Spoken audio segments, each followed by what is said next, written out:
Hey team, it's Chris here. Picture this, it's cold. That kind of crisp mountain cold that wakes you up the moment that you step outside into it. Snow is packed underfoot, the air is still, and the Rockies are sitting quietly all around you in this winter way that feels peaceful and powerful. You're not just heading out for a workout, but you're stepping into a full day of winter adventure. That's the Arctic Fox Winter Adventure Race. What makes this event special isn't just that it happens in winter, it's that it invites you to truly engage with winter, not hide from it and certainly not just survive it, but move through it with purpose and skill and strategy. The day unfolds in two completely different ways. At first, you're going to start on skis, moving across snow-covered terrain, navigating from checkpoint to checkpoint with a map in your hand and plenty of decisions to make. It's not just about how fast you are, but it's about where you go, how you read the terrain, and how you manage your effort in the cold. There's something about skiing through winter forests with a map tucked in your jacket that just truly changes the experience.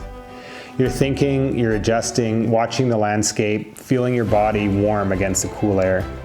Every choice matters. Which trail, which direction, how much time you have left. It's physical, but it's also truly tactical.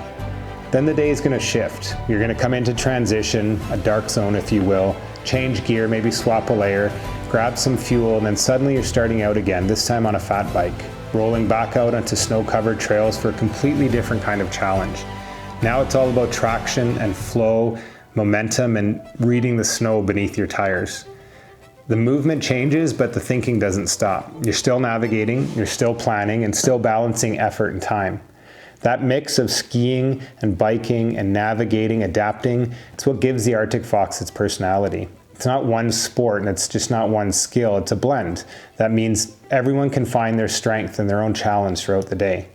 What I really love about this race is that it can meet people where they're at. You can go at it solo, take on the whole thing yourself, sharing every decision, every tough moment with your own thoughts, or you can team up with a partner and you can move through the day together, solving problems and pacing side by side with one another. Or, new this year, you can do it as a relay, where each person focuses on one stage and shares in the overall experience. However you show up, you're part of the same adventure, and the setting, it doesn't hurt either. The Canmore Nordic Centre, especially in winter, is something special. It's my all-time favorite. Groomed trails, forested sections, open views, mountain backdrops, feels like a place that's really built for this kind of challenge. You're surrounded by a landscape that reminds you of winter and why movement in it is so worth it, even when your fingers are a little cold or your legs are getting tired. Throughout the day, there's this rhythm of motion and transition, planning, continuing to push forward. You learn quickly how to manage layers, energy and hydration, and focus in cold conditions.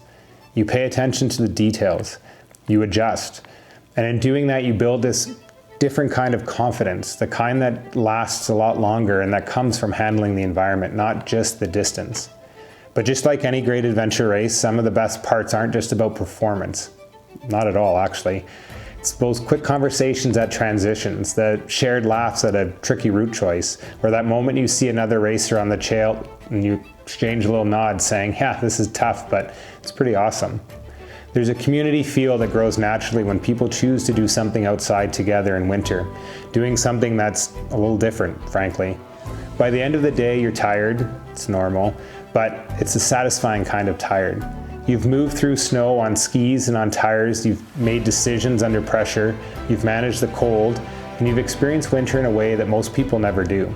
You don't just finish with sore legs, but you finish with stories and lessons in this deeper comfort that comes from being outside during a season that many people tend to avoid.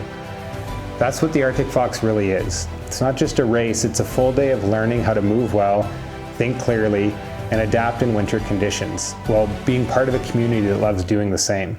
So if winter excites you a little, if this gets you motivated, if you like challenges that mix body and brain, and if you want an experience that feels like a real adventure, I think this one's worth stepping into. I really appreciate you being here. I hope that you stay curious, that you get out and stay active, and don't let winter be something that you sit out. There'll be a couple more races coming up, but we truly want you to check out the Arctic Fox Winter Adventure Race. Head over to RockyMountainAR.com and we'll see you out on the trails. Thanks for listening.